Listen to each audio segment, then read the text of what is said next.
মধুপুর নামের একটি গ্রাম ছিল। সেখানে মিনা তার মায়ের সাথে থাকতো। মিনা একদিন স্কুল থেকে এসে তার মাকে বলল, মা, কাল স্কুল থেকে সব ছেলে মেয়েকে পিকনিকে নিয়ে যাচ্ছে। এর জন্য ম্যাডাম সব ছেলে মেয়েকে 300 টাকা নিয়ে যেতে বলেছে। মা, তুমি তোমার মেয়েকে পিকনিক যাওয়ার জন্য টাকা দেবে না? মিনা, তুই তো জানিস আজকাল কাপড় সেলাইয়ের কাজ কম হয়ে গেছে, কেননা আমার কাপড় সেলাইয়ের মেশিন ঠিক করে কাজ করে না। আর আজকাল মানুষ সেলাই করা কাপড় নিতে বেশি পছন্দ করে। এমনিতেও কাজও কম হয়ে গেছে। আসলে মালতীর কাছে যে সেলাই মেশিন ছিল সেটা পুরনো হয়ে গেছে। আসলে সেটা ছিল সেকেন্ড হ্যান্ড, যেটাও অন্য কারোর কাছ থেকে কিনে নিয়ে এসেছিল। মিনা অনেক বুদ্ধিমতী মেয়ে ছিল। সে তার মাকে বলে, কোনো ব্যাপার না মা, আমি কাল পিকনিকে যাব না। আমাকে ক্ষমা করে দে সোনা। আমি কেমন মা, এই গরিবের জন্য তোকে এই ছোট্ট ছোট্ট খুশি দিতে পারছি না। এ কেমন কথা বলছো মা? আমার খুশি তো তুমি। তুমি যদি আমার পাশে থাকো তবে দুনিয়ার সব খুশি আমার কাছে। মালতী লোকের কাপড় সেলাইয়ের কাজ করত। এখন তো বেশি মানুষ দোকান থেকে বা অনলাইন থেকে কাপড় কেনে। মালতীকে ছোটো মোটো কাজ দিয়েই চালাতে হতো। সেখানে ওর টাকাও কম হতো। দুজন মা মেয়ে কম টাকায় কোনো মতে জীবন আগে নিয়ে যায়। মিনা গরিব হওয়ার জন্য স্কুলে সবাই ওকে নিয়ে মজা ওড়াতে থাকে। ওর পুরনো জামা আর ছেঁড়া মোজা দেখে সব মেয়ে হাসতে থাকে। মিনা, তোর কাছে নতুন ড্রেস কেনার জন্য টাকা নেই তো আমাকে বল। আমার বাবা আমার জন্য নতুন ড্রেস কিনে নিয়ে এসেছে। আমি আমার পুরনো ড্রেস তোকে দিয়ে দেবো। তুই কতদিন ছেঁড়া ড্রেস পরে স্কুলে আসবি? না, তোমার পুরনো ড্রেস কোনো দরকার নেই। আমার মা আমার ছেঁড়া ড্রেস সেলাই করে একদম নতুনের মতো করে দেবে। আচ্ছা, তোর মা এত ভালো সেলাই করে? তবে ঠিক আছে, তোর মায়ের কাছে ছেঁড়া মোজাও সেলাই করে নিস। এইটা বলে ওই মেয়েরা হাসতে থাকে। মিনার অনেক অপমানিত মনে হয়। ও ঘরে এসে নিজের মাকে সব বলে। কোনো ব্যাপার না সোনা, অন্য মেয়ের কথায় কান দিস না। বেশ নিজের পড়াশোনার দিকে খেয়াল রাখ। মা, বাবা আজ যদি বেঁচে থাকতো আমাদের এত দুঃখ পেতে হতো না। হ্যাঁ আমার সোনা, কিন্তু এখন তো কপালে কান্নায় লেখা আছে। না মা, আমরা কাঁদবো না, সব পরিস্থিতির মোকাবেলা করব। মিনার বাবা রিক্সা চালাতো। তার একটি রাস্তা দুর্ঘটনায় মৃত্যু হয়ে গিয়েছিল। এরপরে মিনা ও তার মা একা হয়ে যায়। কিন্তু তার বাবার রিক্সা এখনো দাঁড়িয়ে আছে তাদের ঘরের সামনে। মা, আমিও বাবার মতো রিক্সা চালাবো। কিন্তু মিনা, তুই এখন অনেক ছোট, তুই রিক্সা কিভাবে চালাতে পারবি? মা, তুমি চিন্তা করো না, আমি রিক্সা চালিয়ে নেব। ঠিক আছে মিনা। পরের দিন মিনা ওর বাবার রিক্সা নিয়ে স্কুলে যেতে থাকে।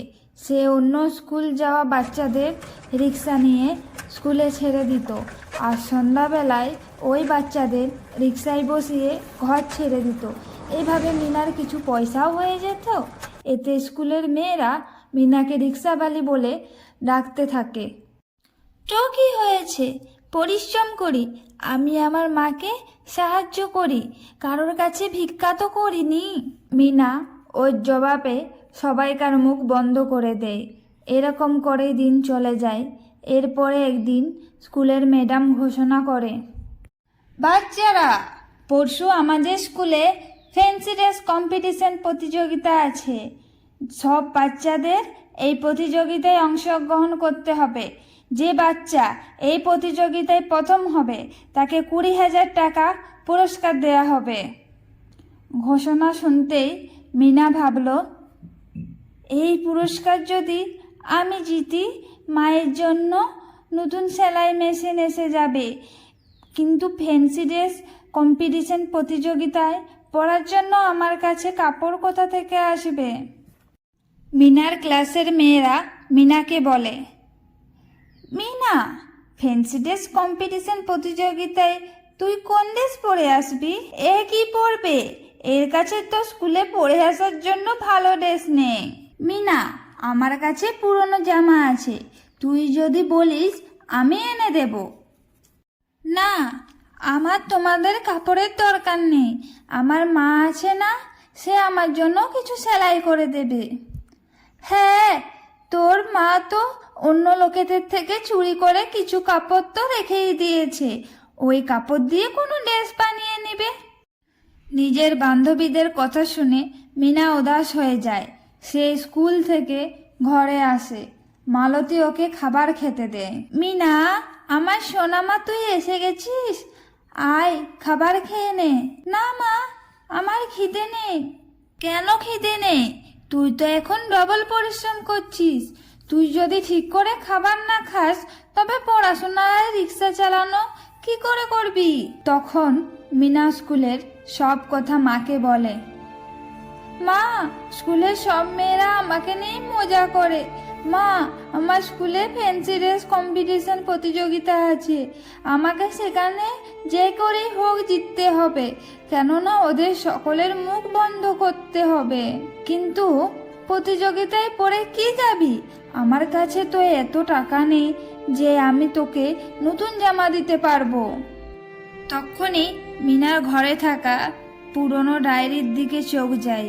সব ডায়েরির পাতা ভরে গিয়েছিল আর এক কোণে রাখা ছিল। মা, আমার এই ডায়েরি আর কবে কাজে আসবে? আমরা এই ডায়েরির পাতা দিয়ে এক প্রিন্সেস গাউন বানাবো। ডায়েরির পাতা দিয়ে গাউন? হ্যাঁ মা, ডায়েরির পাতা দিয়ে গাউন। এর আগে এই গাউন কেউ দেখেনি। ঠিক আছে আমার সোনা, আমি তোর জন্য এই কাগজের গাউন তৈরি করব। মিনা কিছু কাগজ পেপারওয়ালার থেকে নিয়ে আসে। এরপরে মা মেয়ে মিলে খুব পরিশ্রম করে আর 3 দিন পরে এক সুন্দর গাউন তৈরি করে নেয়, তার সাথে খুব সুন্দর ক্রাউনও বানায়। দেখতে দেখতে প্রতিযোগিতার দিন চলে আসে। মিনা কাগজের গাউন ও ক্রাউন পরে ওই প্রতিযোগিতায় যায়। ওকে দেখে সব মেয়েরা মজা ওড়ায়। আরে মিনা, এটা তুই কি পরে এসেছিস? সাবধানে থাকবি, কে জানে হাওয়া দিলে গাউন না উড়ে যায়। আমি আর আমার মা এটা বানানোর জন্য খুব পরিশ্রম করেছি। কাগজের গাউন বানাতে অনেক পরিশ্রম করতে হয়েছে আমাদের। কিছুক্ষণের মধ্যে প্রতিযোগিতা শুরু হয়। সব মেয়েরা এক একজন করে স্টেজে আসে আর র্যাম্প ওয়ার্ক করে। তারপরে সবশেষে মিনা কাগজের গাউন পরে আসে। ওর কাগজের গাউন বিচারকদের খুব পছন্দ হয় আর মিনাকে বিজয়ী বলে ঘোষণা করে আর ফার্স্ট প্রাইজ দেয় ওকে আর বলে, মিনা, তোমার কাগজের গাউন সব থেকে সুন্দর আর আলাদা ছিল, এর আগে আমি এত সুন্দর গাউন দেখিনি। স্যার, এ আমার মায়ের পরিশ্রমের ফল। মা এই গাউন বানাতে অনেক পরিশ্রম করেছে। আচ্ছা, তোমার মা যদি এখানে থাকে ওকে স্টেজে ডাকো। মিনার মা, দয়া করে স্টেজে আসুন। মালতী স্টেজে আসে আর বিচারক ওর কাজের অনেক প্রশংসা করে আর দর্শকের মাঝে বসে থাকা বাচ্চাদের মা বাবারা হাততালি দিয়ে ওর সম্মান বাড়ায়। এটা দেখে মালতীর চোখে জল এসে যায়। মিনা ওর ট্রফি আর টাকা মাকে দেয়। মিনার ক্লাসের সব ছেলে মেয়েদের মাথা লজ্জায় নিচু হয়ে যায়। মিনা আর মালতী খুশি খুশি ঘর আসে। এরপরে পুরস্কারে পাওয়া টাকা দিয়ে একটি নতুন সেলাই মেশিন কিনে। কিছুদিনের মধ্যে ওর কাগজের গাউনের প্রশংসা পুরো জায়গায় হতে থাকে আর কাপড়ের দোকানের বড় বড় মালিক ওর কাছে আসতে থাকে আর তাকে বড় অর্ডার দিয়ে যায়। এত কাজ পাওয়ার পর মালতীর কাছে অনেক টাকা পয়সা আসে আর মালতী আর মিনা ধনী হয়ে যায়।